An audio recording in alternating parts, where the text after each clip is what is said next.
Okay,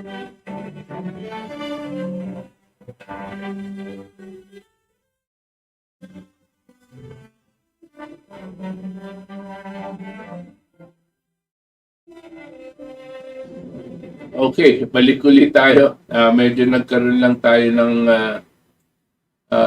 konting ano sa technicals natin.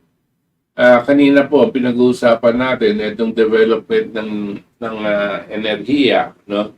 Katulad po ng sinasabi natin, pinag-umpisaan po ng tao 'yan sa kahoy, di ba po, no? Pagkatapos umabot tayo sa tinatawag natin coal. Alam niyo po yung kahoy, nandiyan ba yung ating graph, pakilabas natin? Yan. Nakikita niyo po, yung kahoy, may kakayanan yan, nung na-discover po ng tao yan, may kakayanan ng tao ano yung pataas ng ganyan, yung pumupulot na ganyan. Graph po yan ng populasyon. So habang nung nagamit po ng tao ang kahoy at natuklasan niya na kayang gamitin to para sa pagkain, sa kung saan at kanyang nagagamit sa paggawa ng mga iba-ibang mga gamit, siyempre, nagkaroon siya ng kakayanan magpakain ng mas maraming populasyon. So, nakita niyo yung graph ng wood, it goes up. Pero, limitado po yan, no?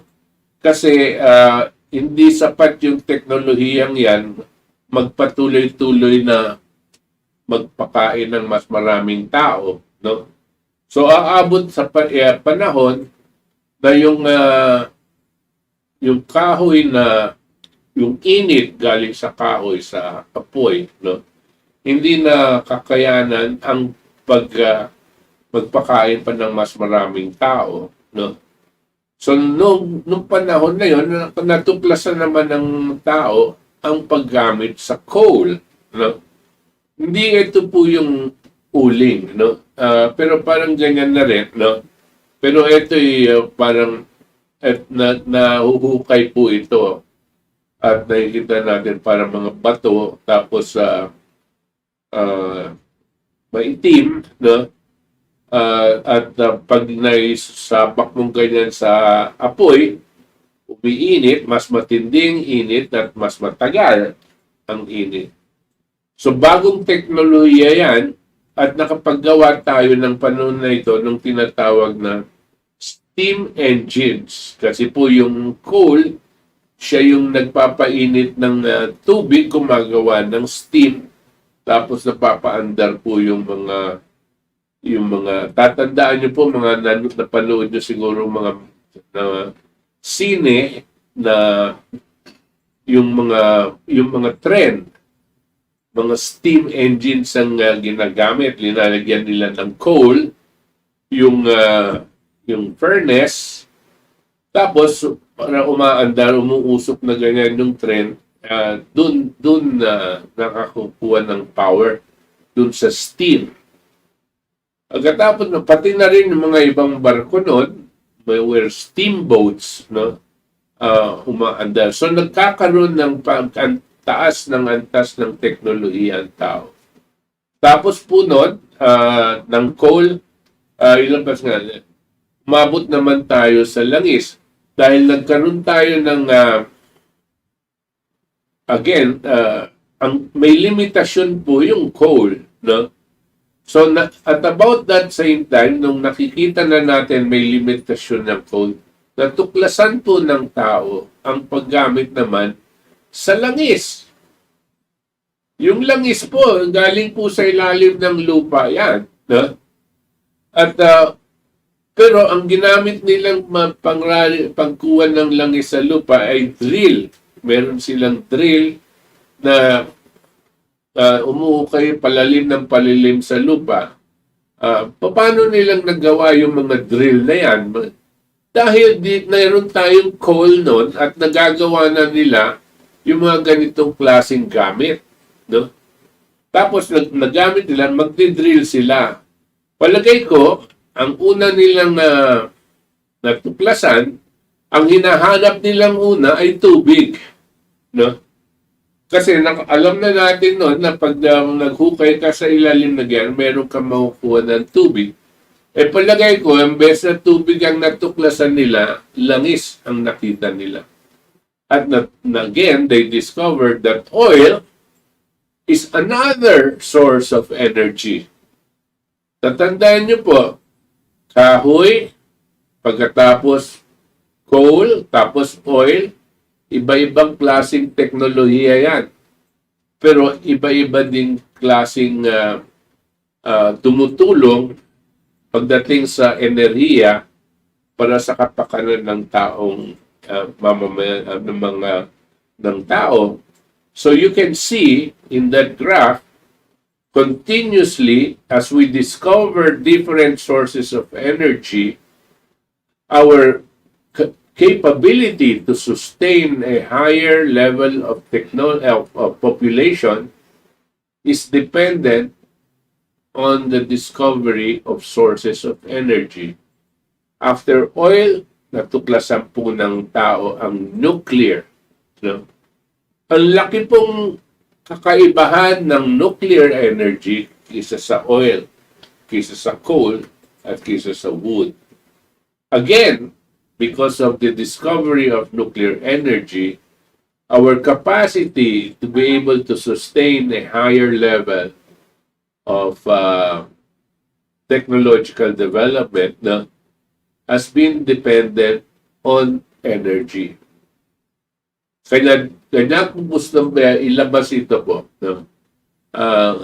Dahil we want everyone to know that very important po sa isang programang pangkaunlaran ang paggamit ng enerhiya. At kung wala kang enerhiya, hindi ka uusad sa inyong development program. Hindi ka, kung ang ekonomiya natin nakasalalay lang sa pag-export ng mga OFW para maging katulong sila sa ibang bansa, no? Wala pong kaunlaran tayong maaabot dyan.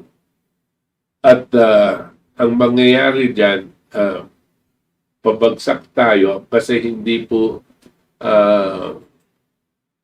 natin nagagamit ang ating likas na yaman para makapag-sustain ng mas malaking populasyon. No? Kung panay ang OFWs lang natin, hindi natin kakayanan magpakain ng mas malaking populasyon. Kaya itong mga ekonomista natin, pilit nilang ginagawa, pabawasan ang ating populasyon. So now we are in the nuclear age. Dahil dito, alam niyo po, ang itong paghahangad ng development ng isang bansa o populasyon, dahil meron pong mga ibang mga tao na gustong pigilin ang pagkaunlad ng isang bansa dahil mawawala ang kanilang kontrol dito sa bansang ito pag umudlad. Mas gusto nilang hawak nila at hindi nila papabayaan umudlad. Ang karamihan na gumagawa nito, itong mga nagpapautang sa mga bansa na gumagawa ng paraan na permanenteng may utang sa kanila itong mga bansang ito. Tapos, pipilitin silang magbayad. Kung hindi sila magbabayad, hindi sila makapagnegosyo. Kasi sila yung mga bangko, sila yung nagpautang sa iyo. Wala pong pinagkaiba yan dito sa naranasan na natin. Alam natin po yung 5-6, di ba po? Pupunta po yung mga tao dahil sa palengke, At magpapahiram sila 5, 6. No? At papahiraman kanila, magbebenta ka naman, babayaran mo silang napakataas na interest.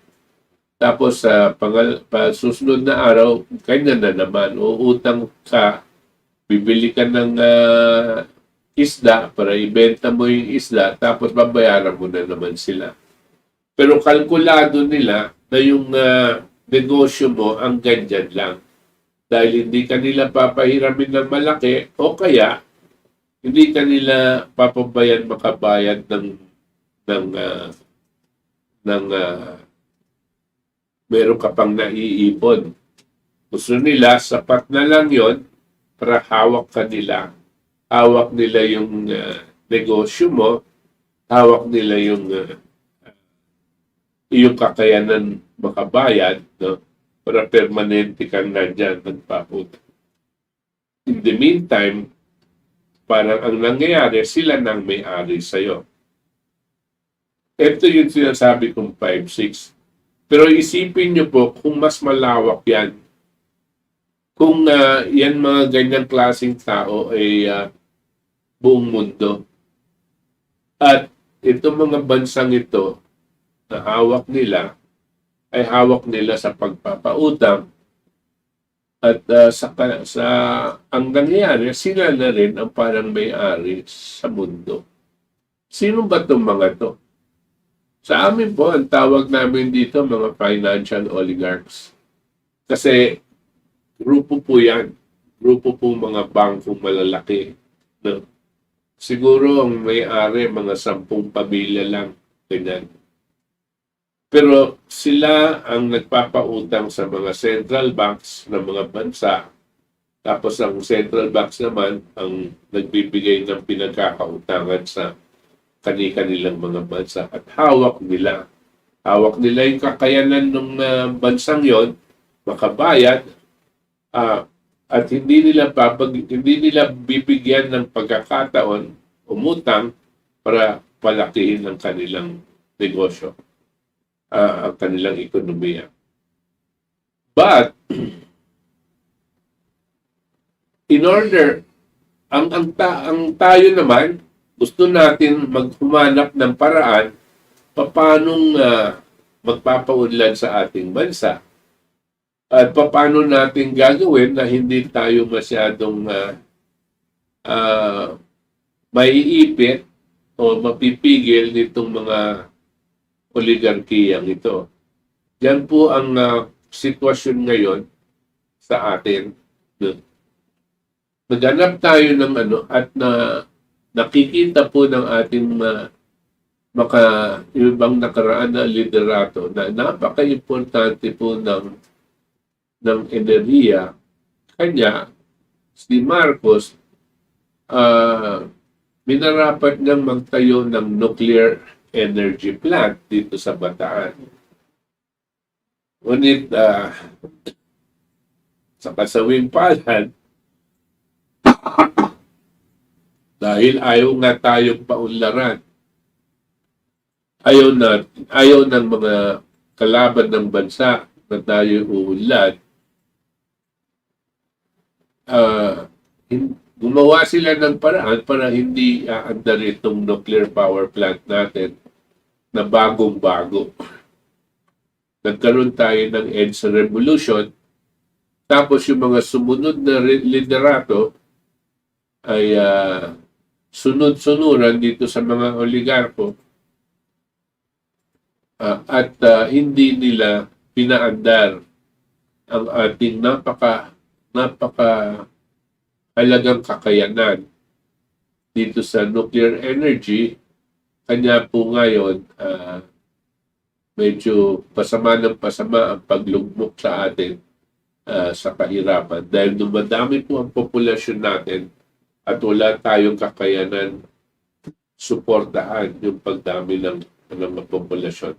Tandaan niyo po yung pinapakita ko sa inyong graph. No? Ganyan po umabot na tayo doon. Kaya kinakailangan pasukan natin dito. Ngayon, dahil may mga bayan, may mga bansang ganyan ang kinakailangan dahil meron ng alam ng teknolohiyang nuklear. Ang mga nangangampanya na binabayaran ng mga oligarko dito ay naglalabas ng iba-ibang kunwari teknolohiya na mas mahusay dahil daw mas malinis. Katulad ng solar energy at wind energy. Yung solar po, sabi nila, lalagay mo lang ganyan dahil yung init ng araw ay papasok dito sa photovoltaic cells at yung init makokolekta mo sa isang baterya at yung baterya ay magkakaroon ng enerhiya, magpapaandar ng ilaw at yung mga kakailanganin sa bahay. At ito ang itinutulak nila. Ganyan na rin dito sa windmills, no? Dahil daw may hangin, libre daw ang hangin, paikot-ikot at makukuha mo daw yung enerhiya, ilagay mo sa baterya at mapapaandar na rin yung mga bahay nila. Hindi nila sinasabi na itong klaseng teknolohiyang to ay marahil kakayanin palagyan ng ilaw yung bahay mo. Pero hindi nila kakayanin magpaandar ng mga gawaan ng bakal, gawaan ng fertilizer para sa industriya. Dahil masyadong mahina ang kuryenteng makukuha nila dyan. Pero kung nagpupumilit sila na dapat ito dahil mas mura at mas malinis. Dahil libre daw yung araw, tsaka libre yung hangin. Di ba, Itos? Yes. Medyo mahaba yung introduction ko. Pero palagay ko importante put it in the right context. No? Right. So, balik tayo sa forms of energy na sinasabi ni Chairman. No? Marami pong suggestion in the recent years yung adoption ng nuclear power, lalo na dito sa Pilipinas. Alam po natin yung kasaysayan natin regards to nuclear power. At di-discuss natin yan later on in the program about the Bataan Nuclear Power Plant and politics involved. Pero yung history po ng nuclear power ay 1950s pa. Nag-umpisa sa era ni Dwight Eisenhower. Okay, and he formed the Atoms for Peace program, which said yung nuclear power na napaka-potent gawin natin pang civilian use for the benefit of mankind. At lumago po yung pagkatayo ng mga nuclear power plants sa buong mundo. And as we will show you in this next video, ang pinaka-efficient production of energy, mode of production of energy ngayon ay ang nuclear. And we will show you a more efficient than any mode of producing energy in history sa atin. So, more efficient than coal, more efficient than hydro, more efficient. And lalo na more efficient than solar and wind. Yun yung mga tinatawag ng mga environmentalists na free energy. Sabi nila, libre yung pagkukunan mo, wala kang kailangang gawin.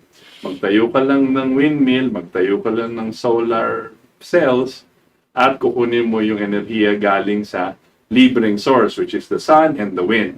Pero ang papakita natin, we will show that hindi po totoo yan at puro kasinungalingan yan, yung tinatawag nilang free energy. So this video we're going to show, I think, was made about maybe 15 years ago, 20 years ago. Yeah. Diba? Matagal na with the LaRouche movement. It was the LaRouche youth that came up with this. And it's called the fraud of free energy. Daya of free energy. Sinungalingan. You can find libre ang energy. So Ito yung pinupush ng mga tinatawag natin yung financial oligarchy. At makikita natin, i-discuss natin after the video kung bakit nga ganun at bakit ayaw nila ang ivermectin. I mean, nuclear power. Okay? Sige.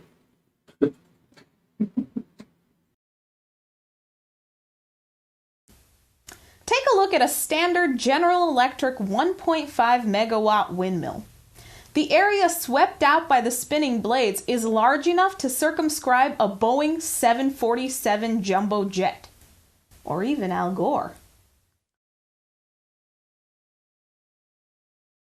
The tower's height alone can range from 60 to 100 meters. That's up to the length of a football field in height. And just this tower alone uses from 200 to 400 tons of steel. For a rating of 1.5 megawatts, this is a massive machine. But 1.5 megawatts is the peak power generation. That is only at optimal wind speeds.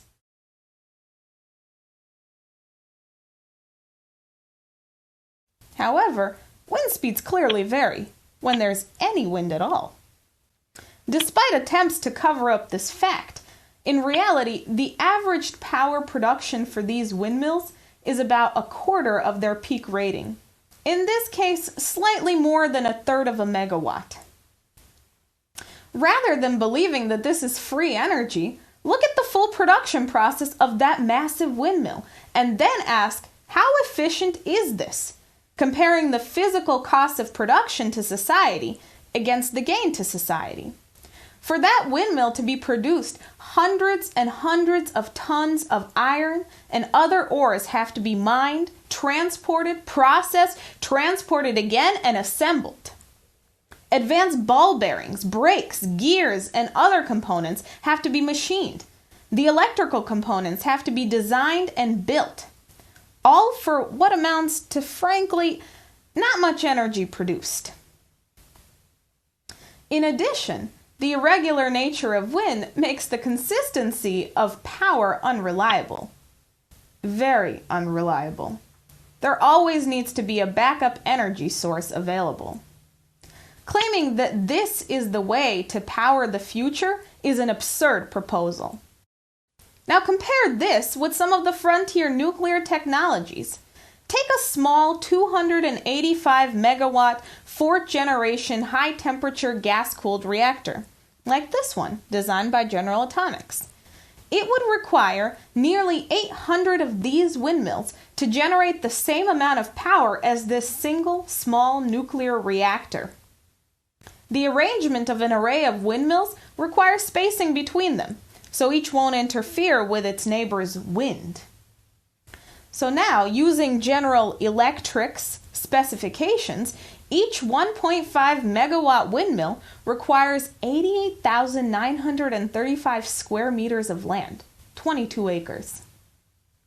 Multiply this by our 800 windmills, and you see that the land area required for these windmills to equal the power output of this single small nuclear plant is 17,600 acres. That's 27.5 square miles, over half the size of the city of San Francisco.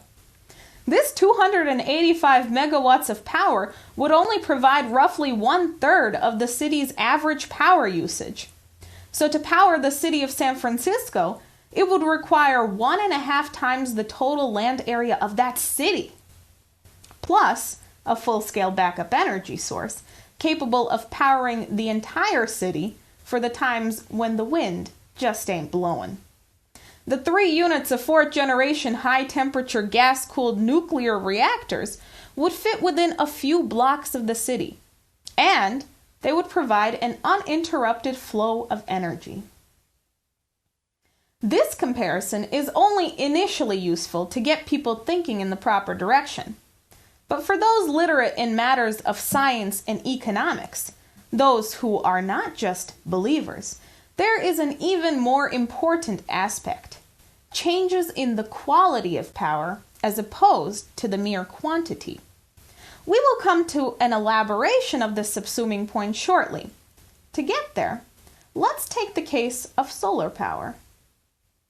Now, in the attempt to harness solar radiation as an energy source, we again see a highly inefficient process. Take the recently constructed and hyped up Nevada Solar One power plant. This plant is rated at 64 megawatts, but that is the power generated at high noon on a clear day. When the less solar intense periods are averaged in, the actual average generating capacity is about 15 megawatts, less than a fourth of the peak rating. This plant covers an area of 400 acres, well over half a square mile. Comparing this with our earlier example of powering the city of San Francisco, it would take 57 such Nevada Solar One plants to generate the same amount of energy as the 2,400 windmills or the 3 small nuclear reactors. 57 of these plants would cover 22,800 acres, or 35.6 square miles. That's 3/4 of the entire city of San Francisco. The production of 35 square miles of these solar plants would be an enormous physical cost to society. And again, these systems constantly need backup power to operate. And in this case, a completely different power system is needed to provide power for at least half the time. That is, at night, every night, all night. Ayan po, Solar and wind. solar and wind. Pinapakita po dyan ang mga false impressions about solar and wind. At pinapakita dito, although it is done in the US, para magbigay lang ng kuryente sa entire city of San Francisco, kung nuclear energy ang gagamitin mo, gagamit ka lang siguro ng isang bloke na siguro 1 block of area, buong San Francisco, kakayanin mo ng bigyan ng power, Bigyan ng kuryente. Pero ang sabi nila, kung gagamit ka na lang ng nuclear, ng windmills, ang kakailangan mo daw area para mag-generate ka ng energy, para mabigyan ng power ang San Francisco, you will need an area bigger than the city of San Francisco itself to provide power for that. No? Ganyan po ang kakailanganin. Hindi pa po ito binibilang yung tinatawag na utilization rate. Ang sinasabi niya dito, 25% lang daw ang utilization rate. Meaning, pag sinabi mong 100 megawatts, itong wind power mo, ang talagang utilization mo is only 25 megawatts. Yun ang talagang output mo. Bakit? Kasi hindi palaging merong wind. So, hindi lang yung mga windmills, ang construction ng windmills ang problema mo. Ang problema mo din, kailangan meron kang malaking lugar parang battery, kung saan mo maiipon ang kuryente para pagdating ng gabi o pagdating ng panahon na wala kang hangin, nasusuplayan mo. So you have a backup system. Now, the backup system and the windmills, when you put it all together, ang cost po niyan is tremendously higher than putting up the nuclear power plant. This is what they are not telling us. Ang kanilang pasok palagi, libre naman ng araw libre naman ng hangin. Ano ba naman ng ganyan? Hindi po yun no? Kaya ito pinapakita nitong video ito. Ganyan na rin sa solar. Ang solar po, sabi niya, para magbigyan ng complete electricity yung San Francisco, kinakailangan mo 75% of the whole area of San Francisco na naka-solar panels. Saan mo kukunin yung 75% para mabigyan mo lang ang isang city ng power? No? And this becomes, you will see the absurdity of their claim. Vis-a-vis, this little portion where you have a nuclear reactor that produces this. Yung sinasabi natin utilization rate, obviously, ang alam natin, pag sinabi mong 100 megawatts ang solar panel use, ang utilization rate 25%. In reality, 15% po yan. Pero sabihin na natin 25% ang utilization rate. Pero ang nuclear power plant, ang utilization rate po niyan is 95 to 97%. 24/7 ang tulak ng kuryente niyan. 24 hours, 7 days a week ang itinutulak, 95 to 97%. Yan po ang kaibahan. At kanya po itong energy nito, sa katunayan, ang pinapakita nila, talagang mas mura kaysa sa hangin o kaya dito sa solar system.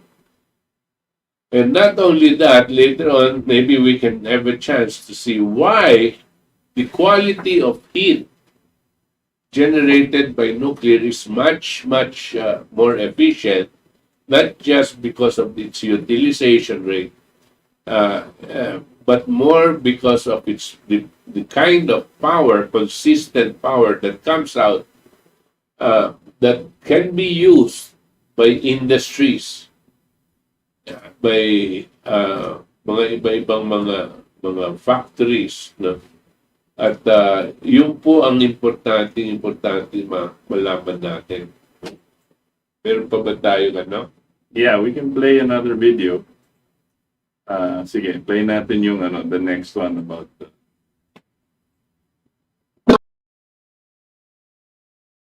investigation from the top and look at the inherent boundaries of different energy sources by comparing the energy densities of various fuels.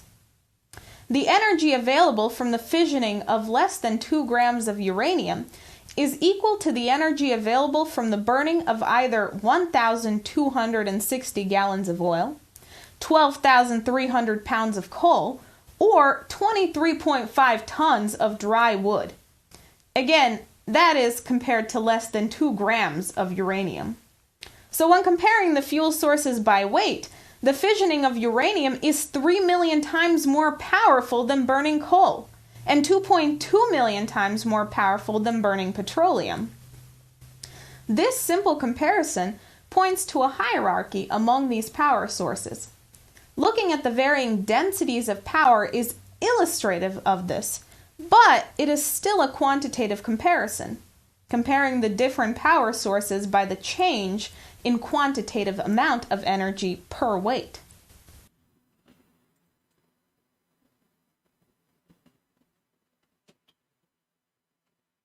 Okay. Yan po ang isa sa mga aspeto na nasabi sa inyo ni what's her name again? I forgot her name. Dito, yung for 2 grams of uranium, yung tinatawag natin enriched uranium, ang energy that you can get from 2 grams is equivalent to all of those na nakita natin. Yung gabundok, it is equivalent to so many million pounds of ganito. so many 100,000 barrels of oil, so many. Makikita po natin ang laking diferensya. Ito lang 2 gram of nuclear tawag dito, uranium. No? So, you know that tremendous power can be generated once you have this in a nuclear reactor. And the more power you have, remember, tulad ng sinasabi natin, the higher the benefit to the population, no? In terms of practically everything that you need. Because it opens up all possibilities for development that is science-based. It will open up all kinds of capabilities in discovering new equipment, new tools, new methods of improving the quality of life of human beings. It is not sure, I am almost certain that nuclear energy is not the be-all and end-all.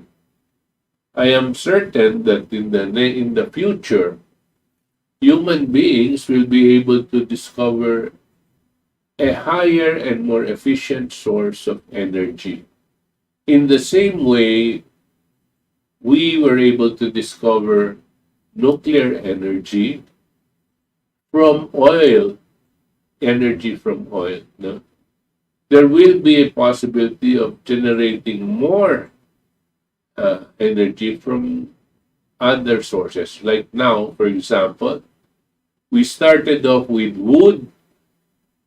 Ano ba yun? 1 kilowatt hour per pound. No? Okay, so wood is 1.9 kilowatt hour per pound.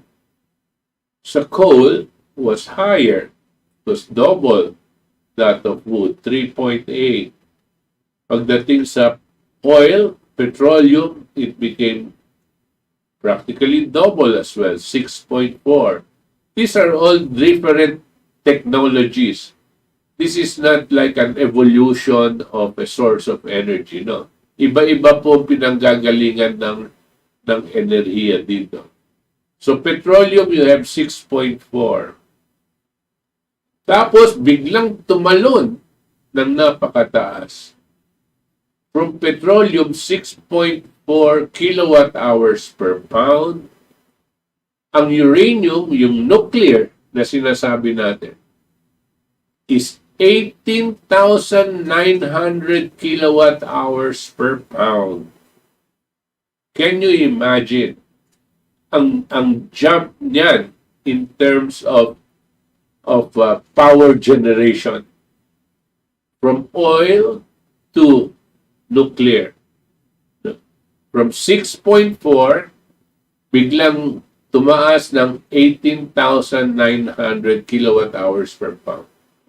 Yun na ba yun? Hindi pa. Hindi pa natin.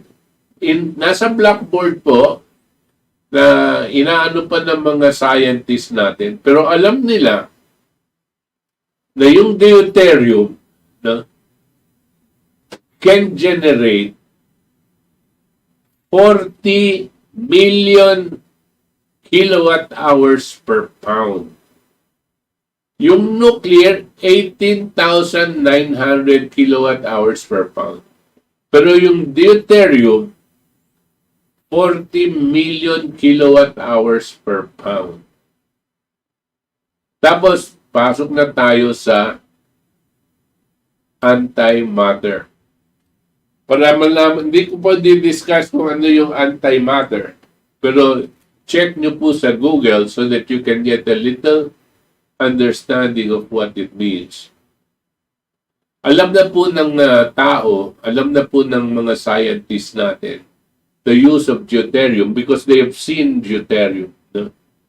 They also know about antimatter. But I don't know if they've seen antimatter, but it is a reaction. It is like a chemical reaction. No? Between matter and antimatter. No? that once there is some sort of fusion, you generate so much power. No? At ano ang estimation nila dito sa matter antimatter is 1,140,000,000 kilowatt hours per pound. Yan po yung ngayon. Makikita ba natin ito in our lifetime? Maybe not in my lifetime. Pero siguro, yung mga kabataan, no, makikita po nila ito. Tatandaan nyo po, ang level ng energy also already in effect changes a way of life. Kung babalikan mo yun yan, nakahuli. Yung pong way of life nung ang ating source of energy was only wood. No? Alam nyo na po kung ano yung quality of life natin noon. Kahoy lang ang pangsaing, ganyan, di ba po? Tapos pumasok tayo sa coal, nag-improve yung ating quality of life dahil meron na tayong mga steam engines at nagagamitan na po natin ng iba-ibang bagay ang ating industriya. Petroleum, gumanda na naman yung ating ang antas ng ating kabuhayan. Pagdating ng nuclear, gumaganda po. Ngayon po, nakikita nyo na po, pagdating ng nuclear energy, our understanding of science has jumped by multiples. I don't know how many times, but by so geometrically jumped in such a way that we are now able to explore space. And the more we explore space and the vastness of the solar system and the universe for that matter, the more we will search for sources of energy that will get us from here, let us say, to Mars, and then from Mars to the next planet, and from that planet maybe to the next solar system. That is where sources of energy like matter, antimatter are going to be playing a big, big part for humankind. No? Yan po ang tinatawag natin development. No? At hindi po kailangan malugmok tayo sa kahirapan. Kung wala po itong mga masasamang tao na pumipigil sa mga populasyon na makaunlad, no? Wala pong ganyan. No? Malayong-malayo po ang maaabutan natin bilang humankind. But sad to say, there are people that continue to suppress our capability. Our capability to discover and our capability to implement what needs to be implemented for the good of mankind. Up to now, nakikita po natin sa ating mga pamahalaan, sa ating mga namumuno, no? At sa mga oligarkiya, no? Na gustong mag-control ng kabuhayan ng mga tao. Dito po sa atin, kitang-kita po natin ang mga halimbawa niyan. Kitang-kita po natin ang isang pamahalaan na nagkukulang sa pag-aalaga at protektahan ng kapakanan ng taong bayan. Nakikita po natin ang pamamaraan ng mga oligarkiya na ganin sa pera At ginagamit ito para mailugmok ang taong bayan sa level ng kahirapan na hindi natin naranasan noon. Pero ngayon, pahirap ng pahirap ang buhay. Yan pong mga yan ang magkocontrol ng ating mga pangangailangan sa buhay, katulad ng kuryente at ng tubig. At kinakailangan, siguro, pag-isipan natin mabuti ito. Kasi kung hindi tayo gagalaw at kung hindi natin gagawin ang kinakailangan gawin, ang iiral po sa atin itong sistemang pag-aalipin na itinutulak ng isang pamahalaan na walang kakayanan at mga oligarkong ganit sa kanilang kayamanan. Want to add something? Yeah. I guess we have a final video that might as well show it. It's about the future of mankind being in nuclear. Na kailangan natin to. Hindi to option, kundi kinakailangan na po natin if we want to save our people. So I think we can play that.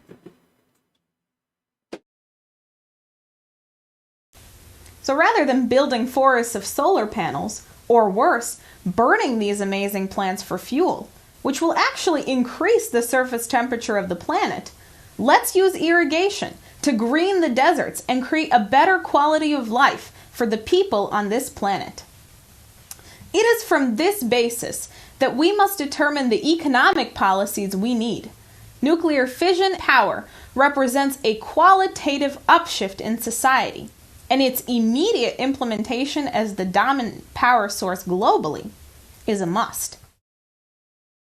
We have a water crisis. Instead of being completely dependent upon the more limited supplies of fresh water from rivers, from lakes, and rain, high-temperature nuclear reactors can make the large-scale desalination of ocean water possible through energy-intensive processes such as reverse osmosis and flash distillation. With the higher temperatures of the new fourth-generation gas-cooled nuclear reactors, it becomes possible to efficiently produce hydrogen and hydrogen-based fuels, which can replace the burning of petroleum products for fuel. The hydrogen can be produced from water through either electrolysis or thermochemical splitting. This changes the resource base of our economy, freeing up petroleum for the production of plastics and other petrochemical products, and increasing the transformative power of human society. This increase in transformative power is invisible to anybody measuring in calories or joules. To get an indication of this, we must use the metric of energy flux density of our power source, measuring the concentration and density of power per cross-sectional unit of area. Nuclear power is the beginning of mankind's mastery of an entire range of subatomic processes and associated technologies. Not only do we have access to the energy and power from the splitting and fusing of atoms, and that's a hell of a lot of energy, but whole new fields of science have opened up in man's brief exploration of the subatomic domain. For example, new isotopes have been developed which can help track and cure diseases in biological processes, produce new, better quality materials, and break any ore or waste product down to its constituent elements through the fusion torch. It is this process of mankind acting on newly discovered principles and technologies which characterizes man's increased power over the universe, and is also associated with a new resource base, ensuring that we do not remain dependent on previous finite supplies of resources. With the integration of large-scale modern infrastructure, such as magnetically levitated rail, water transportation and irrigation systems, bridges, etc., we can support the world and we'll be well on our way to giving 6 billion people and beyond a high industrial living standard. Okay na yung graphic mo. Tingnan niyo po, ang binigyan niya po tayo ng konting understanding as to what are the expanded benefits of having nuclear energy. No? It is not just to create power, no? But it also talks about generating water, no? By desalination plants. No? Yung pong mga yung mga studies ngayon at mismo sa IAEA, meron silang mga models na pinopropose na sa mga nuclear power plants pwedeng magkabit ng different modules of desalination plants. Ang desalination plants ay paghigop ng tubig dagat, maalat, at idadaan sa isang proseso through osmosis para paglabas ng tubig na yon, ano na siya, potable. Pwede nang inumin at pwede nang gamitin sa pagsaka. No? At ang magagawa nilang tubig dito ay napakarami. No?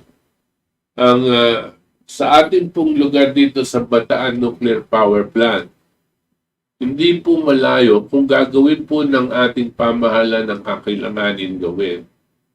Hindi po malayo na makapaglagay tayo dyan ng mga 5 desalination plants na gagawa ng hanggang 50 milyon na gallons of water every day. 50 million gallons of water every day. Ito pong tubig na ito pwede natin ipadaloy sa kanal na pwede natin i-construct, gagamit, at padala natin sa buong Central Luzon para magkaroon ng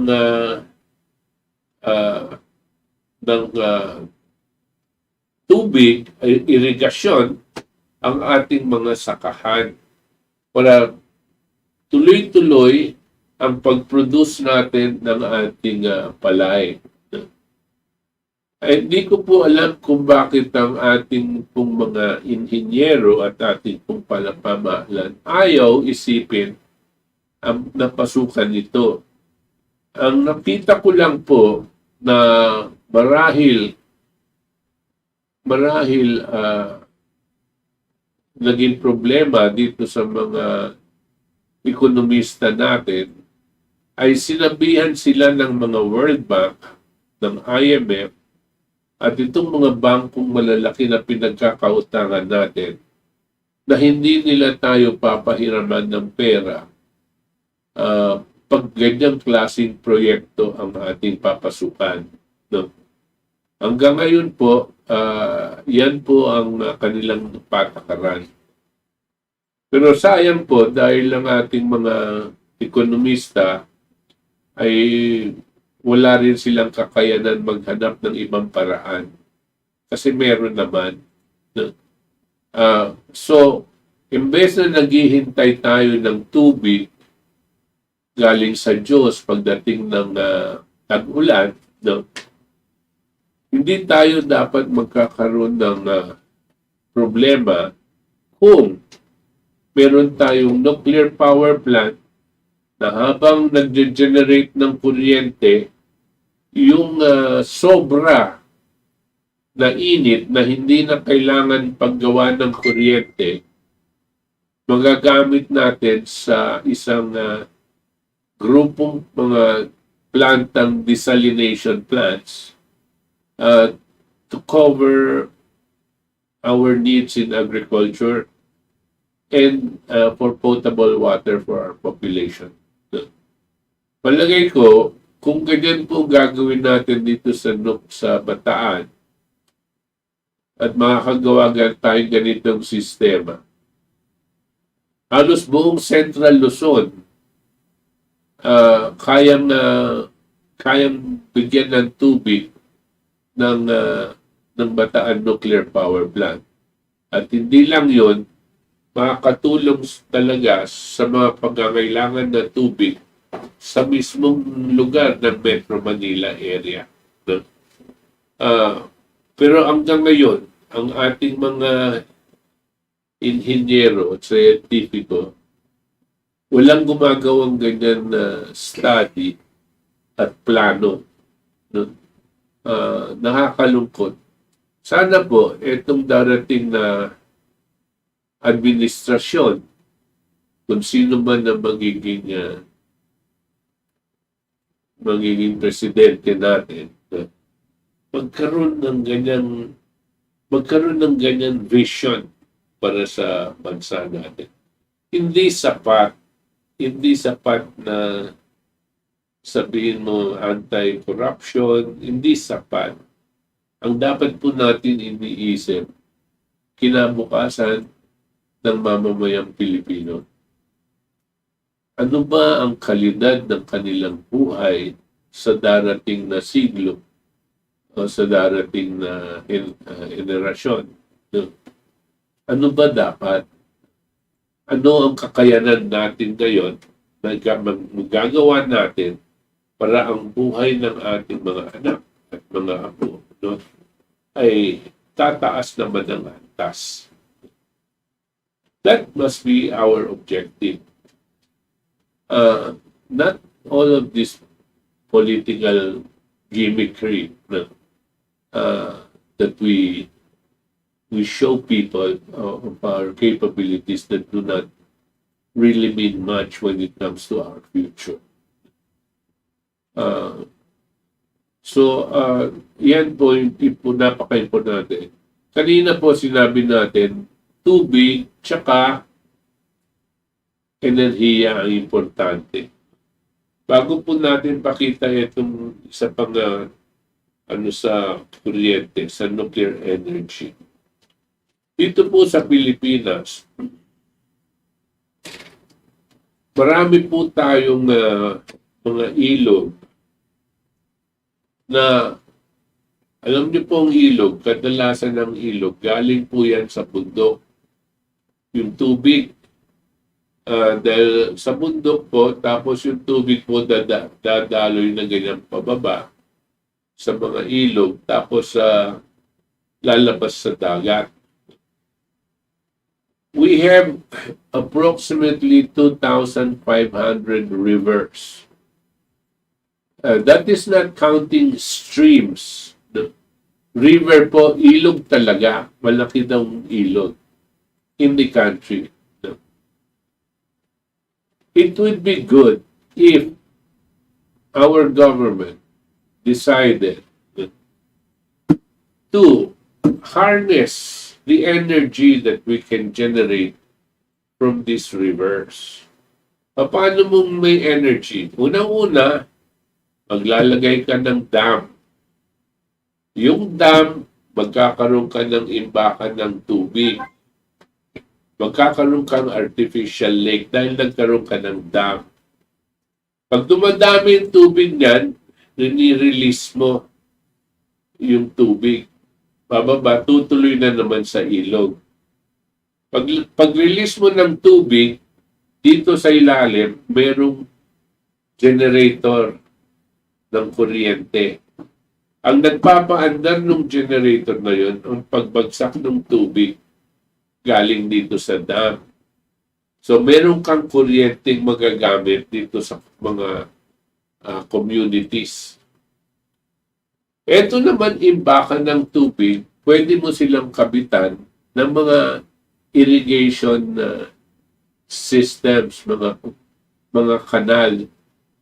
Para yung tubig na galing dito sa pinag-imbakan mo, no, aabot doon sa mga magsasaka na nangangailangan ng tubig, kung minsan para sa kanilang kakayanan lang, nag-iigib pa sila para sa kanilang tanim. No? Hindi po dapat nangyayari yon ngayon sa panahunan ngayon. We are already 2021. Pero yung ating mga magsasaka, ganyan pa rin ang kahirapan na hinahanap nila. No? Pag nabigyan sila ng ganito, tubig lang po ang kakailanganin nila. Pag nabigyan silang ganitong klaseng tulong, dadami po ang kanilang aanihin at gaganda po ang ating kakayanan na hindi tayo maproproblema sa ating pangangailangan sa pagkain. At gaganda din po ang buhay ng ating mga magsasaka. Pero isa po yan sa dapat pinag-aaralan ng ating pamahalaan na maging programa. Energy and Water Management Development Program. Yan po ang importante sa atin. Okay. We have another, I just wanted to show a couple of graphics, no? A couple of slides.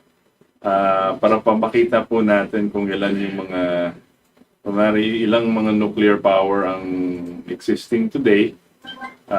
Sige, yun yung una. So there are 443 nuclear power reactors in operation today.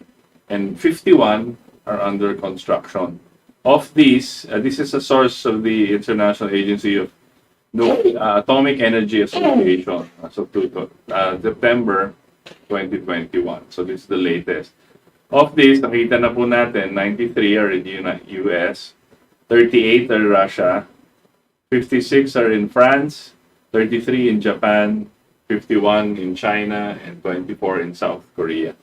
I think yung sa China, they're doing 13 more, di ba, Ver? So in under construction, 2 more in the US, 3 in Russia, 3.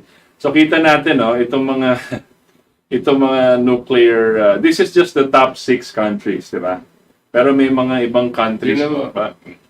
Bangladesh, tingnan mo. May 2 na.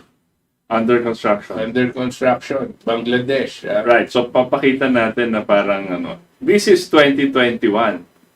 Okay. So, gusto ko lang ipakita na, nag-umpisa tayo ahead of many of these nations in 1978. Right? And then ready with the Bataan Nuclear Power Plant by 84. Na-delay. Tapos 86. Nag-revolusyon, tinanggal na. Ilan yun sa South Korea, Ver? Can you go back? 24. 24 plus 4? In construction. Alam niyo po, kanya po natin niisip ng South Korea. Sabay po tayo nag-umpisa dyan sa South Korea. No? Yung kanilang unang nuclear power plant, sabay po ng ating nuclear power plant sa Bataan. Meron sila din nuclear power plant. Pareho pong kumpanya ang nagtayo. Westinghouse. Ngayon po, after so many years, from 1985 up to now, South Korea already has 24 nuclear power plants. And they continue to construct 4 more. This is beside the fact that South Korea itself is constructing nuclear power plants in other countries. They're exporting the technology. Yeah. So you can hire them. What is that name of the company? KEPCO. Korean Electric Power Corporation. Na it's partly government, partly privatized. Pero it is company that they go around the country, tapos around the world, tapos sinasabi nila, ito yung teknolohiya namin for nuclear, as consultants, as talagang ine-export na. And there are many. So United States, a lot of energy companies. In Russia, they have their own. In Japan, TEPCO naman yung sa Japan, Tokyo Electric Power Corporation. So, nakikita po natin ito. And nakikita natin yung mga kung bakit may relasyon talaga ang status as a first world nation with the number of nuclear power plants that people have that countries have. So nakikita po natin tayo, we are one of only 2, I think 1 in France and 1 in us, that was closed of nuclear power plants in history that were closed for political reasons. Hindi dahil, teka, pakita mo ulit yung slide.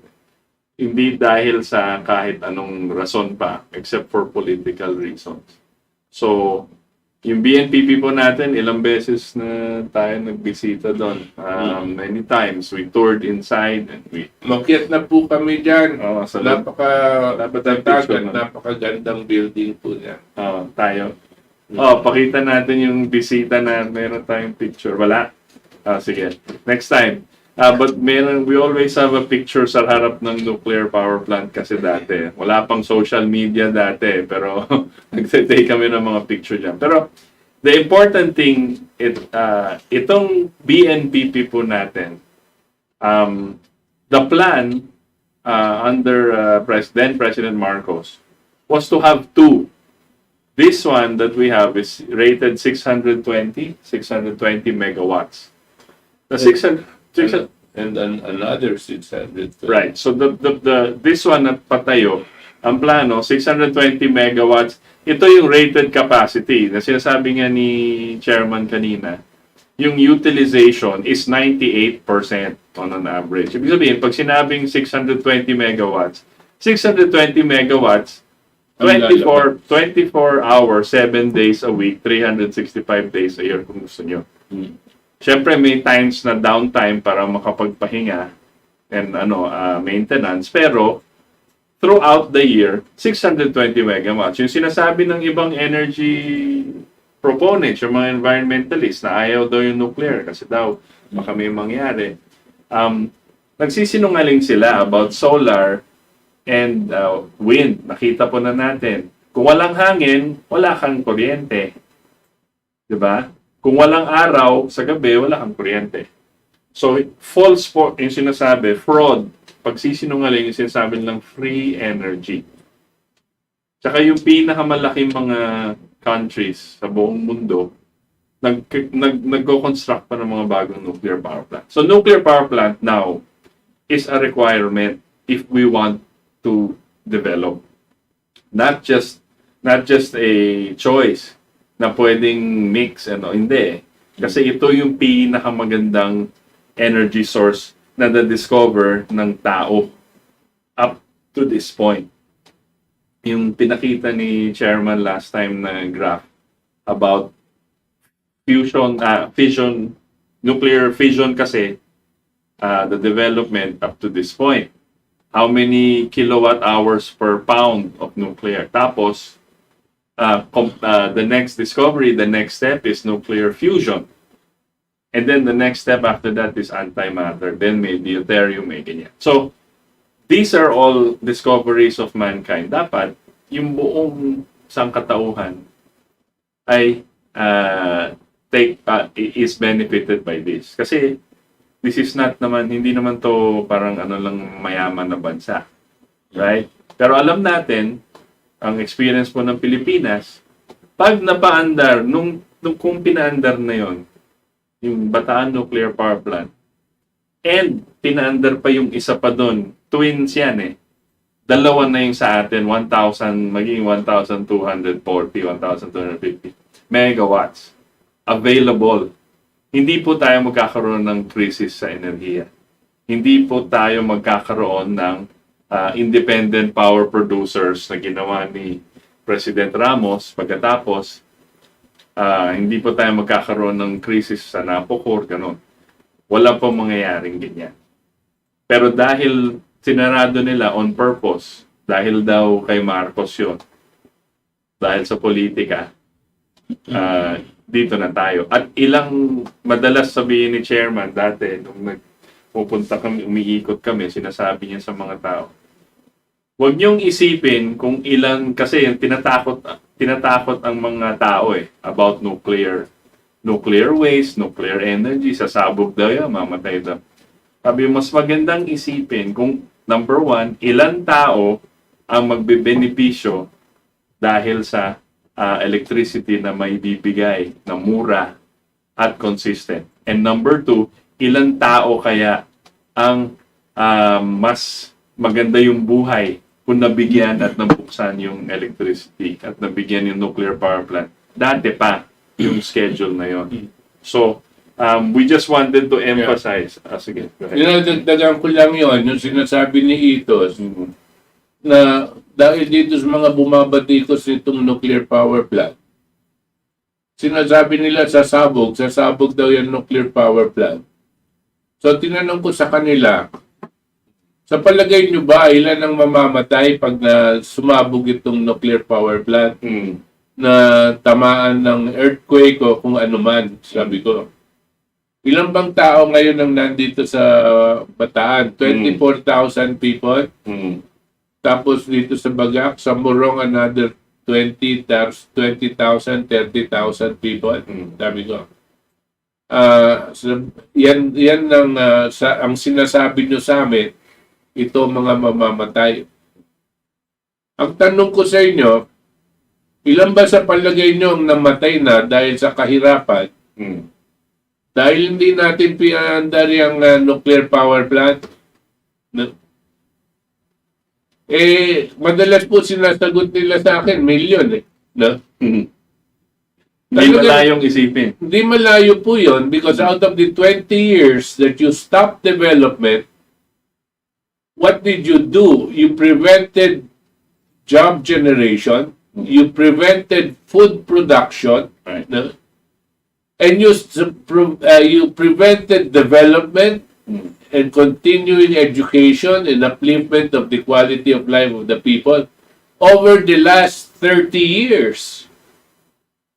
And how many people, because of that induced poverty, had died because of your politics? Kasi, kadalasan, ang gusto nila daw, ayaw nilang paandar yung nuclear power plant dahil daw gawa ni Marcos. Ang inis na inis ako dito sa mga bobong mga Catholic bishops. No? Dahil sa kanilang pamumulitika, ayaw nilang paandaran yung nuclear power plant dahil daw it is a monument to corruption.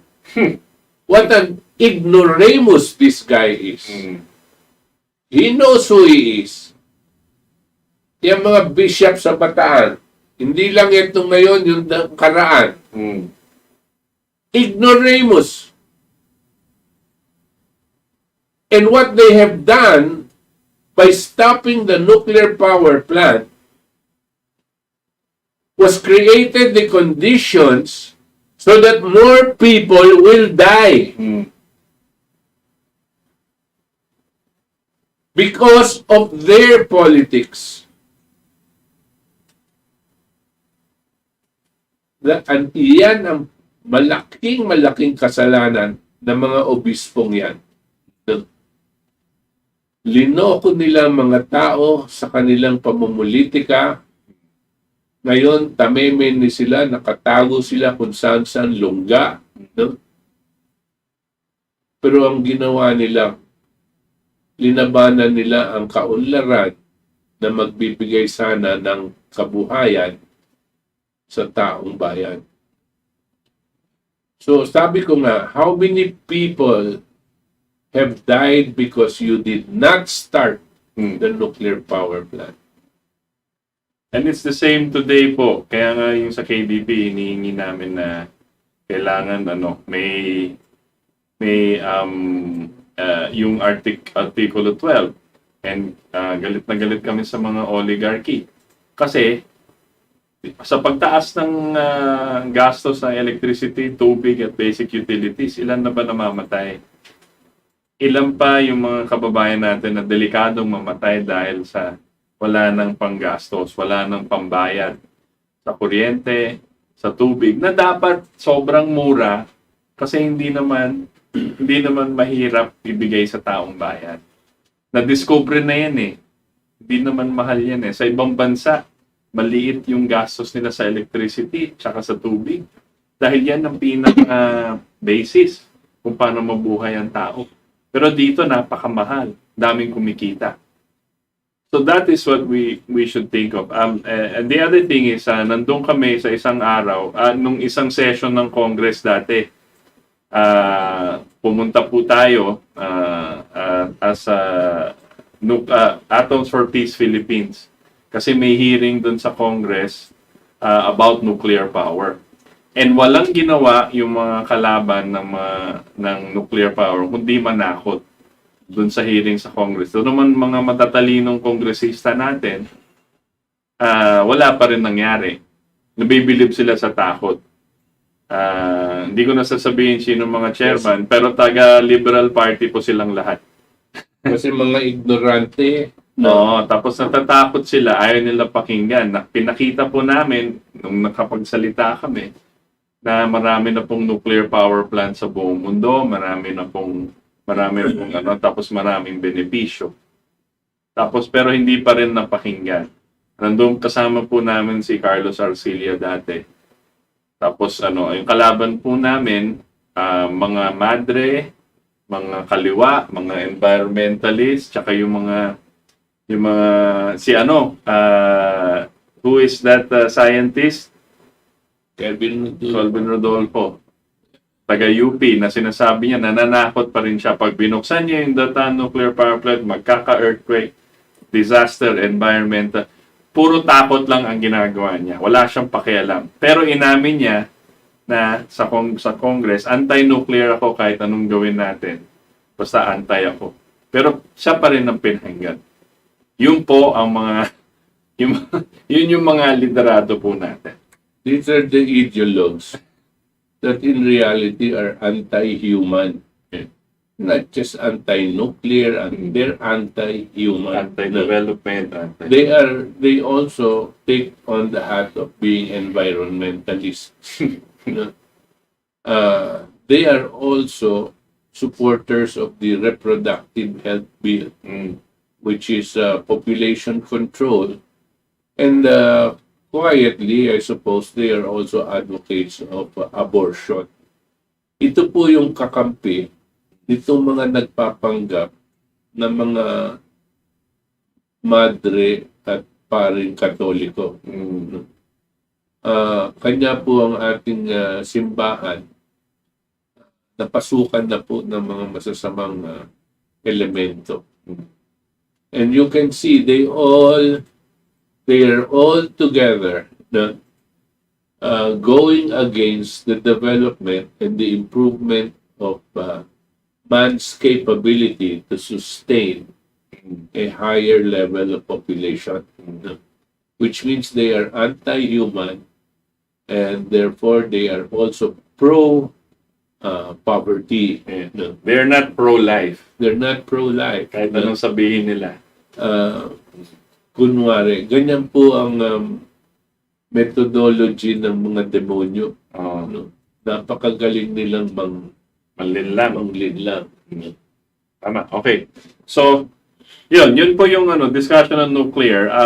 We can go on talking about nuclear power kasi ang dami pang pwedeng i-discuss. Ang dami pa talagang maganda po yung siyensya ng nuclear power. Maybe next week we can pwede natin ituloy. But for now, gusto ko lang mag-announcement na kanina po yung mga nakikinig sa DZXL, na-cut po tayo dahil sa technical difficulties. Nag-reset po yung computer namin dito. Alam nyo na.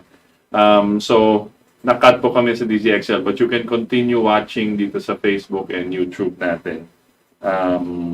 So, pasensya na yung mga kaibigan natin sa DZXL 558. But you can watch the replay and the show dito tayo. So, hindi na continue sa DCX. Kasi na-cut tayo dito. So, hindi na, ulit. So, yun lang yun. So, I guess now we're ready to read our... Di ba? Wala na ba tayong video? Wala na. Ha? Wala na. Short na lahat. Tapusan. Okay. Yeah. Yun lang ang ating pong... kala ko meron pa tayong additional video. But it's very important po. Let us add a little bit more on this. Ano po yung ating kinabukasan? No? Kakasabi lang po ni Titos, isa sa mga napaka-importanting gagawin po natin na kinakailangan na gawin ng isang pamahalaan. Kung di itong pamahalaan ni Duterte at mukhang hindi na niya gagawin sa susunod kung sino man ang mamumuno. Itong tinatawag nating Article 12, Section 17 and 18. Sa aking pong palagay, ito pong batas na ito sa ating saligang batas ay nagmamando sa namumuno na magdeklara ng state of emergency, state of health and economic emergency. At nakasaad po dito sa ating saligang batas, Article 12, Section 17, 18, na kinakailangan ang mga public utilities, tulad ng kuryente, tubig at iba pa, ang kontrol niyan maibalik sa ating pamahalaan, sa gobyerno.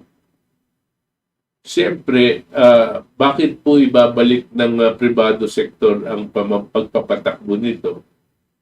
Dahil po, ang ating pamahalaan ay may katungkulan na protektahan ang mga mamamayan sa mga nagpapahirap sa kanila. At kasalukuyan ngayon, ang nagpapahirap sa ating mga mamamayan ay ang napakataas na halaga ng kuryente at ng tubig at ng telecom at iba pa.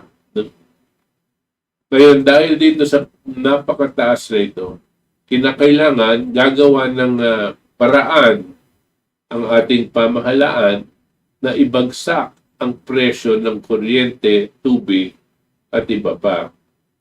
Sa aming pong pagsusuri, ang sinisingil po sa atin ng mga kinaukulan tungkol sa kuryente ay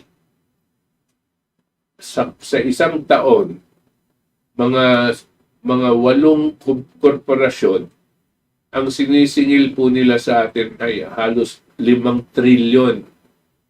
5 trilyon na pesos kada taon. Ang operating cost po niyan, yung pagpapatakbo ng kuryente ng mga patakbo, ay hindi po lalampas ng 2 trilyon. Sa makatuwid, napakalaki po ng kinikita nitong mga oligarko sa mamamayang Pilipino at pinagkikitaan na rin nila yung mga pangangalakal na gumagamit ng kuryente at tubig.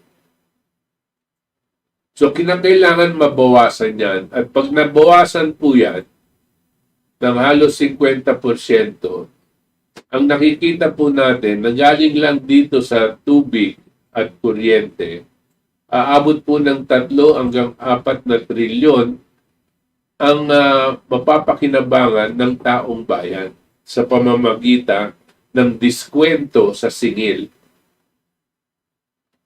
Bilang diskwento po sa singil, ito, ang nangyayari po, embes na nagbabayad kayo, sabihin natin ng 3,000 isang buwan,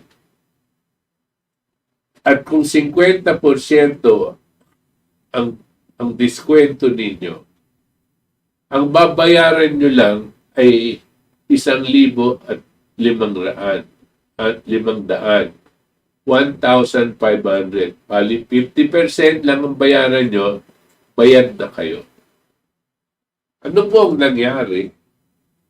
Para na rin nabigyan kayo ng pamahalaan ng 1,500 pesos a month. Dahil embes ng 3,000 ang binabayad nyo, 1,500 na lang. Para na rin binigay sa inyo ng yung 1,500 na yun ng ating pamahalaan. Hindi na dumaan sa ayuda, hindi na dumaan sa barangay, hindi na inutang kung saan man, no? At hindi na nagkaroon ng korupsyon dahil agad-agad nabawasan yon at diretso po sa inyo ang pakinabang. Ganyan na rin mangyayari dito sa mga pangangalakal na nangangailangan din ng ganitong klaseng tulong dahil nagseserahan na ang mga businesses ngayon. Just last year alone, there was more than 300,000 businesses, SMEs, that have closed down. The capitalization of each of these companies were something like between 50,000 to 5, 10 million, 50 million pesos. Yung mga maliliit, meron po mga malalaki. Ang malalaki po, umaabot na ng 500 million at 1 billion pesos ang kanilang mga kapital ay lagas na, sarado na. Wala nang kakayanan maggawa ng trabaho yon. So, kinakailangan pumasok ang gobyerno sa pamamagitan nitong Article 12, Section 17 and 18. Sa amin pong palagay dito sa KDP, ito ang pinaka-importante na hakbang na kakailanganin gawin para magkaroon tayo ng recovery program. Kung hindi po natin gagawin ito, at ang ating pong pagbabasihan ng recovery na galing po sa NEDA, ang sinasabi nila ay ang pagbabakuna, no? Mag-ano na po kayo, balot-balot na kayo at maghanap na po kayo ng mas mahusay ng titirhan maski na sa probinsya. Dahil po, dadaan po sa atin ang taghirap na ilan dekada hindi natin malalaman kung kailan matatapos. Dahil po walang kakayanan nitong ating mga ekonomista at ang kasalukuyang pamahalaan na maggawa ng patakaran para mabuhay po tayo. Ito po ang sinasabi natin na kinakailangan gawin. Pag ginawa po nila ito, para mo nang pinasukan ng hanggang 3 o 4 na trilyon piso ang ating ekonomiya, na hindi natin inutang, na hindi inflationary dahil hindi natin inemprenta yung pera, binigay natin bilang diskwento sa paniningil. At pangatlo, protektado po sa korupsyon dahil hindi po dadaan sa ibang tao ang pera na nasa inyo na po dahil diskwento sa singil. Ito pong napakagandang pamamaraan na ibinigay sa atin. Siguro tayo lang ang bansang may ganitong solusyon para sa ating ekonomiya na kinakailangan po gawin. Mga iba, wala po silang ganitong klaseng solusyon. Yung sitwasyon po nila ay kakaiba. Pero pag naumpisahan po natin yan, mabubuksan po ang ating pamamaraan. Hindi lang maibalik ang dating normal dahil hindi na po magiging normal. Hindi lang po dati maibalik, kundi aayusin ang ating sarili na hindi na paatras, kundi to move forward. Paunlad ng paunlad. Ano po ang mangyayari dito po sa mga oligarko na pinagkunan ng mga public utilities ay nabigay nila sa atin dito? Ito pong mga 8 o 9 o 10 korporasyon ng mga pamilya na nakinabang po dito sa atin ng mga 30 taon sa privatization. Sila po ay kinakailangan bigyan ng opportunity ng gobyerno magtayo sa mga industriyang pangangailangan ng ating bansa na magkakaroon ng benepisyo sa lahat ng ating mga mamamayan. Ang gobyerno po natin ay dapat nakahandang tumulong, may tayo para sa kanila at tulungan sila magtayo ng mga negosyong paggawaan ng bakal. Ang gawaan po ng bakal means meron kang kakayanan maggawa ng construct ng mga factories, mga iba-iba pang kakailanganin. Gawaan ng fertilizer. Fertilizer po para sa ating mga tanim, para sa ating mga pagpataba ng tanim at mga pag-aalaga ng hayop at iba-iba pa. Meron tayong smelting plants. Yung smelting plants pa, kukunin po yung ating mga mineral na minimina at we will smelt it and be able to use it for factories that need to be put up. No? Marami pong pwede natin gawin dito. No? Yung pharmaceuticals, gawaan ng gamot, hindi po ba napaka-importante yung gawaan ng gamot na yan? No? Bakit po kailangan nag-aangkat tayo? Kaya po natin gawin yan. Ang India po, ginawa nila at kinayanan nilang gawin dahil meron direksyon at may pag-iisip yung kanilang pamahalaan. Ang mga ibang bayan ngayon gumagawa, maski na ang Cuba gumagawa po ng kanilang sariling gamot. Bakit tayo ayaw? Dahil walang kurakot. May kurakot kung nag-aangkat ka, kung nag-i-import ka. So we have to stop that and start to develop industries so that these industries will now absorb the employment necessary by our people. At tataas ang kanilang production at madidevelop po ang ating industrial and agricultural development. Pero itong public utilities, wag po nilang gagalawin. Dahil ito po ay responsibilidad ng pamahalaan na proprotektahan ang mga mamamayan. Public utilities must first benefit the public, not the private sector. We need this, and all of you who are planning to run in whatever capacity as president, vice president, senators, congressmen, please put this in mind. Or else, if you are president and you don't do something like this, very soon you will not have a country to be president of. This is the biggest crisis that our country has ever experienced. Our economy last year was brought down by 10%. We're expecting another 10% drop this year.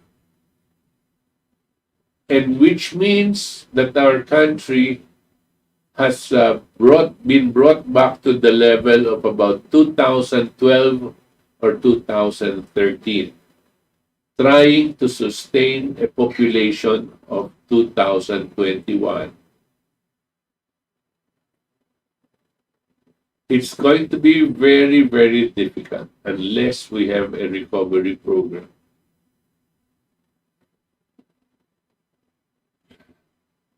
Gusto ko lang po i-emphasize ito. At itong recovery program na sinasabi natin, industries, development, and so on and so forth, ano pong kinalaman dito sa pinag-usapan natin? Government must provide the infrastructure needed so that there can be industrial development. Government must provide power and water management for all the businesses that are going to be put up. responsibilidad ng gobyerno yan. Meron tayong kakayanan. Kailangan lang natin ay matinong leader na nakakaintindi nito. Kung hindi niya kakayanin, huwag niyo lang pumiliin.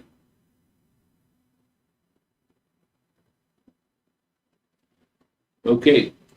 Okay. So now we will read our text messages. Again, these text messages in the interest of free speech and does not necessarily look at the thoughts and sentiments of the hosts or the channel. Okay, Ava Kylie Ru, hello, Konbanwa, Katipunan, watching from Okinawa, Japan. Jules Manangkil, watching here in Sydney. DJ Agustin, good evening po sa lahat na manonood na magtatay po na host at pati na rin po sa mga kumakain ng panggabi. God bless po at mabuhay po tayong mga taga-kapuluan ng dagat ng Biblia. Suffered for 500 plus years ng curses ng Deuteronomy 28 at Leviticus 26 verse 14 to 30. Emma Mendoza, watching from San Jose del Monte, Bulacan. Francis Oblena, good evening mga katipon. Chairman Butch, Kaitos, watching Jubail KSA. Kingdom of Saudi Arabia. Kingdom of Saudi Arabia. Emma Mendoza, very informative. Ivar Mozar, good evening Sir Butch, watching po kami ng Mrs. San Jose del Monte, Bulacan. God bless po. Alfredo Redina, present. China as template for economic and political system of government.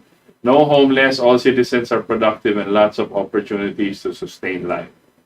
William Laguno, Sir Butch, Ritos, gandang gabi at mga KDP. Filemon de Vera, good evening Sir Butch and Itos, watching from Muntinlupa.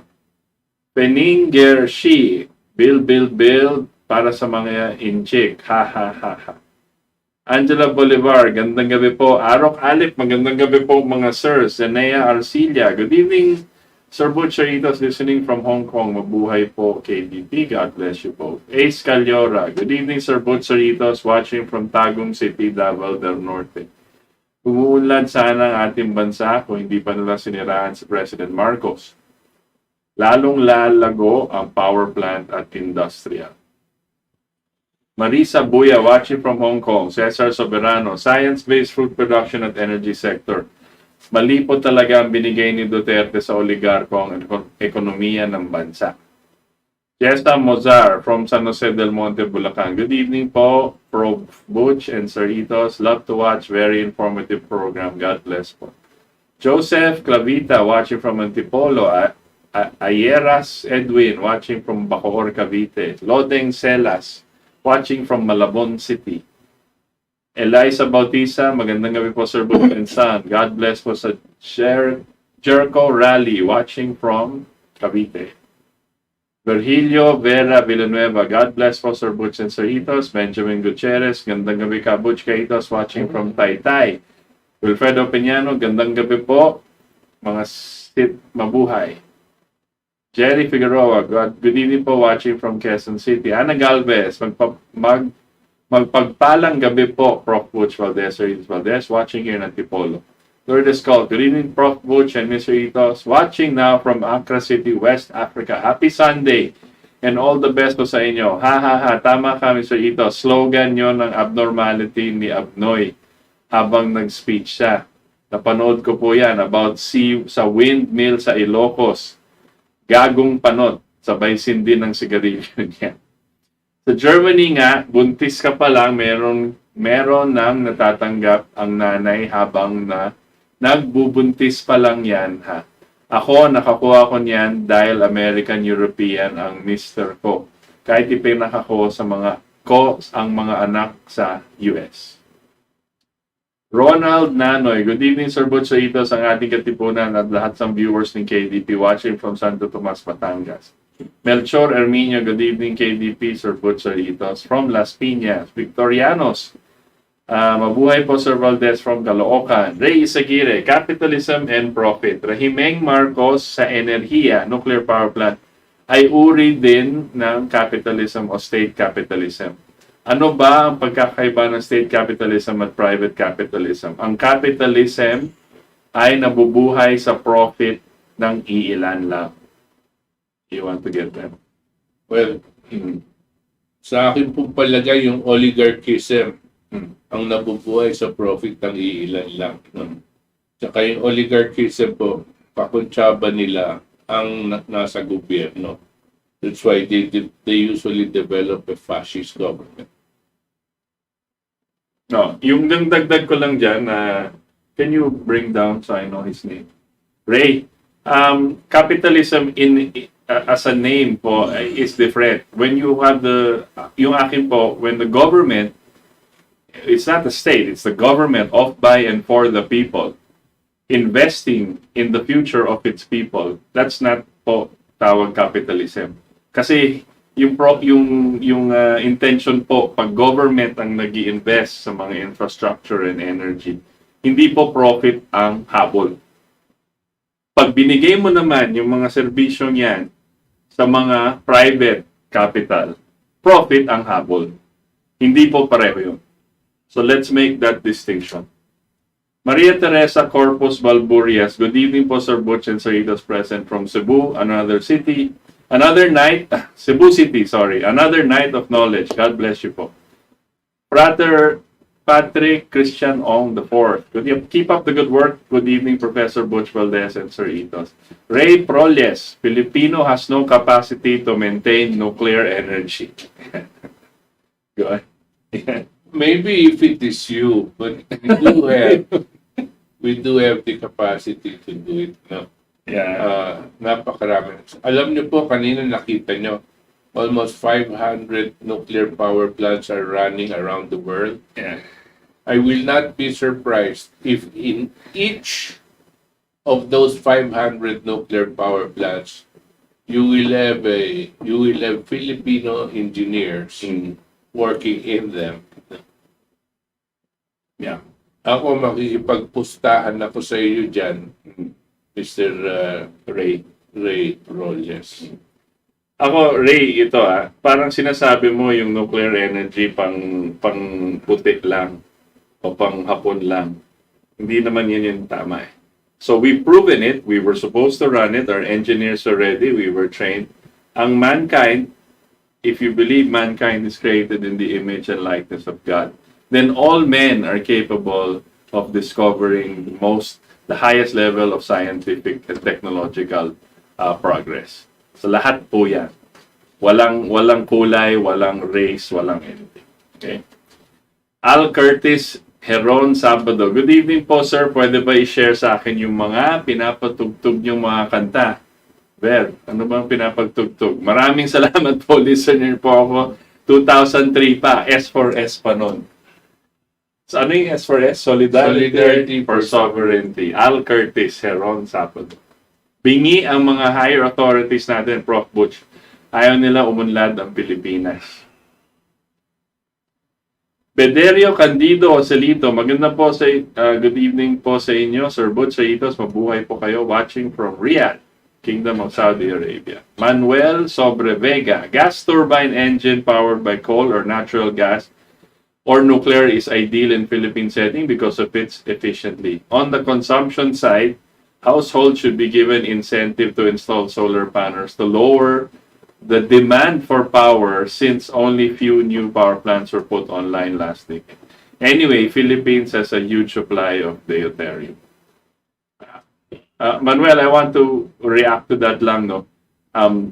The point is not telling people to use less energy para bumaba yung demand dahil mataas yung kulang ang energy. The point is to produce and to create and to build enough capacity for the whole Philippines for 3 generations hence.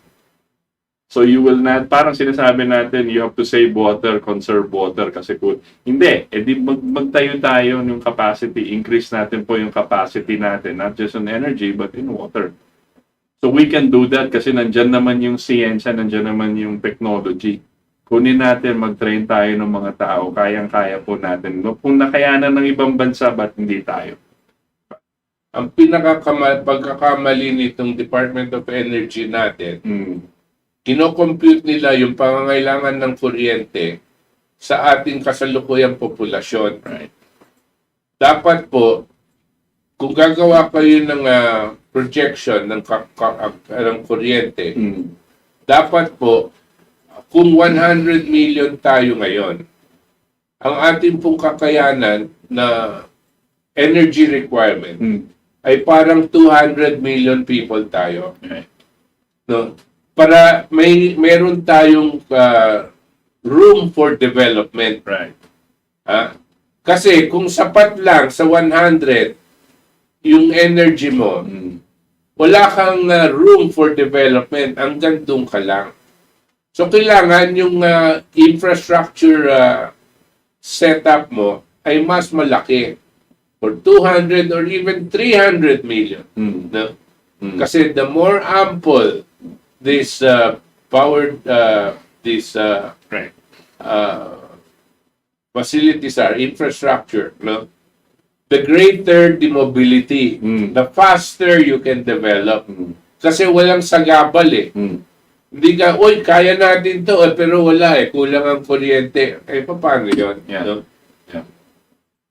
It is yung nangyayari kasi ngayon sa NAPOCOR and since President Ramos is they privatize the whole industry. So yung mga companies na nagtatayo ng power plants in whatever kind, no? Kasi natural gas, it's a private consortium or private company. Kaya mabagal ang pagtayo kasi iniisip nila, mag-i-invest pa ako doon pero matagal akong kumita. Pero kung ang gobyerno, tulad nga ng China, tulad ng iba, ng US or Korea or Japan, sila mismo ang magtatayo tuloy-tuloy ng energy, ng power plants. They will not have a problem with kulang yung kulang yung supply, kulang yung ano dito, kulang.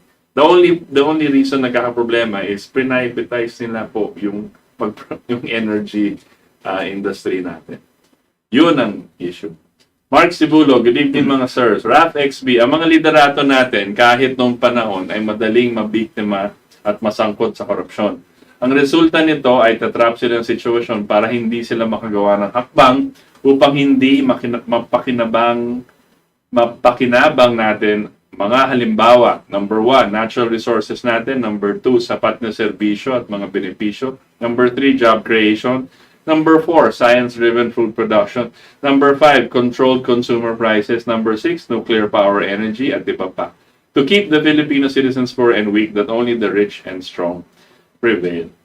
Tama ka, Rap. Crisel Solis, watching from Canada, mabuhay. DJ Agustin, bago ko pa po makalimutan yung mga corporations na opt for profits ay bumibili din ng mga lote sa manghihirap sa lugar. At sila mismo ang mga sinungaling, sustainable development o green lies. Kasi sila mismo ang dahilan ng polusyon at pagkasira ng kalikasan ng mundo. Sa Amazon jungle, mga kagubatan sa Indonesia, at pa pang lugar sa mundo, ang kanilang pinagnanakawan at mga tao doon ang kawawa at nagdudusa while they gain profit. At itong mga corporation na ito ay walang accountability sa kanilang mga nasisirang kagubatan, sa kanilang stay-in at iba't ibang lugar sa mundo. Here's the other things. Tama ka. Tama yung DJ, no? Yung mga green lies, saka environmentalists and all of that. Look, if napanood po nyo yung video namin kanina, pinakita po namin ang isang nuclear power plant can power so many cities with the least amount of land area. And you can scale that. Ibig sabihin pwede kayo mag-build ng another nuclear power plant. Same, isang bloke lang ng city. Konting square meters lang, right? And you can power 2 cities. Ganun ang beauty ng nuclear power plant. Walang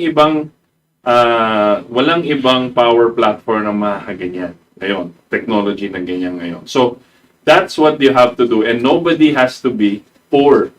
Kaya nag-aano yung mga tao kasi wala silang pambayad ng electricity. Wala silang pangkain. But if you bring development to them, they will not destroy forests. They will not have to stay in mga lugar na hindi sila pupunta sa Pasig River at dudumi doon. Kasi gumiginhawa ng buhay ng tao. Yun. Rogelio Bolaños. Good evening, Sir Butch, at sa inyong mga kasama bubuhay ang KDP. Rogelio Bolaños. Sir Butch, mga KDP, di yan bibigyan ng pansin ng gobyerno natin kasi ang globalist kasama ang food artificial crisis at water supply crisis, lalo na sa mga nasa cities. Part yan ng global blueprint agenda. Sabi ng globalist, dapat ang mundo magdanas ng iba't ibang krisis para ang sangkatauhan isuko ang kalayaan at karapatan. Ang mapilitan silang tanggapin ang New World Order. Correct. Labanan natin, di ba po? Right. Kung alam nyo na po kung yan ang pangyayari, magsama-sama po tayo para labanan yung ganyang klaseng pag-iisip at ganyang klaseng pamamaraan sa ating bansa. Right. Kung gagamitin nila ang ating mga namumuno, no, pigilin po natin yung mga namumuno na kasama sa ganyang klaseng plano. Right. You have to, that is, in other words, ang sinasabi niyo po is great reset. Yan po ang gusto nila. Sa buong mundo. Roland Salvador, magandang gabi po, Prof. Sesoritos, watching from Abukay, Bataan. Johnny Mendoza, 33 years after Marcos regime, the concept of nuclear power was abandoned. The oligarchs benefited like Meralco and others stealing our money. But not just that, kasi nung tinigil ni Cory Aquino, hindi pa privatized yung our power industry. Naging privatized totally, turned over to the private corporations when they enacted EPIRA. Yun ang nangyari doon. So Yeah, but Cory already had that kind of plan, no? right. On privatization because that was being imposed on her by the IMF. Right. Correct. But, she stopped the nuclear power plant from going forward and then enacted nga yung plano nila up until EPIRA. So, Mei-Ling, the next president should have you, Professor, as cabinet member, presidential advisor. Doing what is right is really tough. We appreciate your efforts. John Cyril Onato, good evening, Sir Butch, Itos, and people here in KDP. Keep it up sa topic nyo at Godspeed. Watching here from Capiz. Manag, manaf. Gandang gabi po, Sir Butch, at sa lahat ng mga viewers dito sa KDP. Watching from Valenzuela. God bless us all. Ako galing Qatar. Libre kuryente nila, tubig, education, medical. Walang corrupt sa kanila. May allowance sa mga bata hanggang pagdating ng 18 years old. More bata, more allowance, more money. Sana all. Camille Arberol, nice episode. Andrew Oti de la Cruz. Ang Saudi nga, nililigon na sa langis, ay nagtayo din ng nuclear plants. Hindi lang isa, kundi marami. Marami kasing mangmang na Pinoy. Ang siyang gusto ng mga oligarko at kasabwat ng mga trapolitiko, madaling masulsulan at pagtatakutin. Kaya yung pangarap na maging industrialisado tayo, malabo pa sa lubluban ng kalabaw. Well, we had the chance not so long ago, and I think pwede natin balikan yan. Board, gandang gabi. Tama, Sir Butch, even sa ngayon, the church has so much power kung mag-speak sa mga nangyayari ngayon. Just heard from a few. Luchi Melchor, kung nabuksan ang nuclear power plant, perhaps wala pong OFW. Tama ka. You're correct. Kasi dito po yung development so Right. hindi sila kinakailangan lumawas ng bansa. Oo, correct. Rose Riolada, good evening po mga sirs at mga katipon. More power to you. Sana umandar na pong BNPP. God bless po sa ating lahat. Yes, but not just the BNPP. Meron po kami dito sa KDP a 50-year development blueprint and includes building many nuclear power plants around the Philippines. Makikita po yung transforming of the whole country pag nagawa po yun.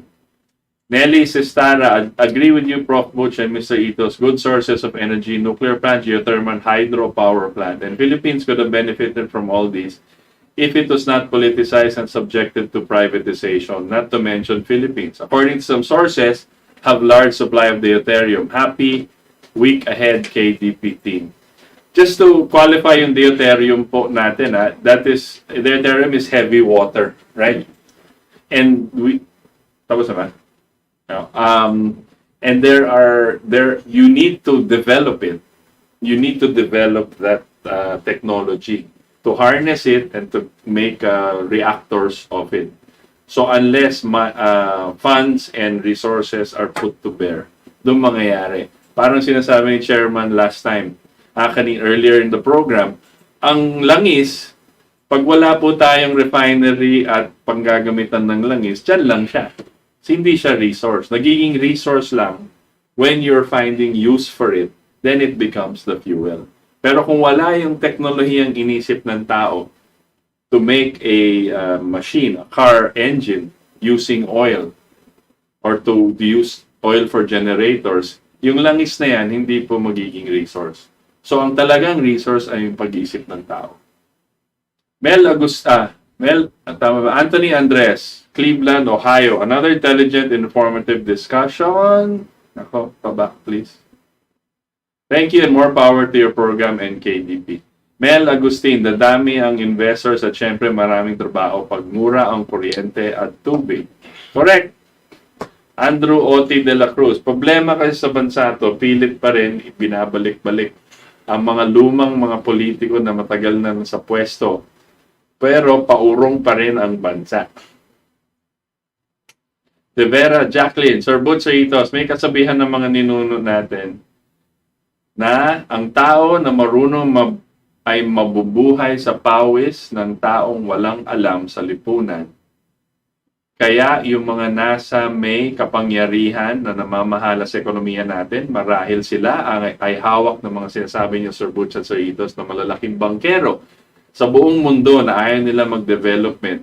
Bakit kaya, Sir Butch and Sir Itos? James Arnejo, good evening sa inyo, Sir Lane. Arne. Good evening sa inyo, Sir. Late tune in po from Jensan City. OJ Pinpin, good evening, watching from Nueva Ecija, Philippines. Matt Dusaint, brilliant, Prof. Butch. You should be among Duterte's president advisors. They're mostly lacking in planning and intellectual acuity. Sadly, the reality pushing this country downwards. Randy Castillo, good evening, sirs. Dapat palitan na yung Department of Agriculture. Dapat Department of Importation na lang. Correct. Kasi yun ang ginagawa nila. Crime buster. Magandang gabi, Father and Son. Mabuhay po kayo. Habol ako, watching from Thailand. Yes. What is that? Ayan, extra na. Okay, hanggang dyan na lang po tayo at nagpapasalamat po na sa inyo na sinamahan nyo kami ngayon. Sa ngalan po ng ating mga katipon dito sa ating katipunan at sa mga magagaling na staff ng DCXL Radio Mo Nationwide. Kami po ay pansamantalang nagpapaalam at nagpapasalamat na sinamahan nyo kami ngayon, ang ora de peligro ng ating bayan at ng buong mundo dito po sa ating katipunan. Hanggang sa linggo pong muli mga katipon, 7 to 9 p.m. Magandang gabi po sa inyo lahat.